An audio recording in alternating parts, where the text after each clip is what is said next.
Earlier in the chapter, it talked about setting up constructors and that each class has a default constructor. Java will create a default constructor, but quite often we create our own. Default constructor is one that requires no arguments. So if it doesn't have an argument, which is a way of giving a value, then this must be the one that has no value or is empty or is null. So when we look at this, the automatically supplied default constructor provides specific initial values to the object's data fields. Numeric fields are set to 0, character fields are set to Unicode 0000. Boolean fields are set to false, and reference objects like string fields are set to null or empty.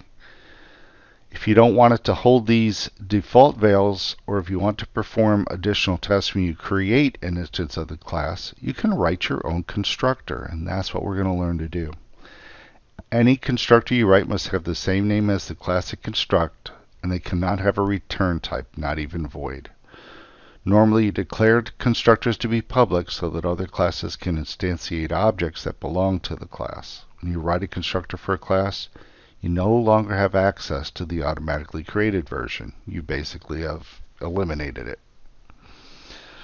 So what might that look like? Well, this one assigns a standard salary of $300 to all employees. Okay, so that's kind of their default constructor. This one wasn't created by Java. This was created by a programmer. The employee class constructor takes no parameters. Notice the parentheses are empty. There's no parameters. It's the default. And we'll learn about non-default constructors that take parameters in the next chapter.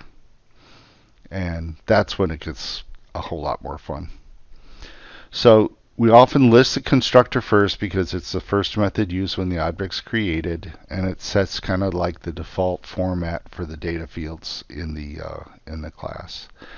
Once again, you got a video to watch, and that's going to kind of do a quick wrap on constructors.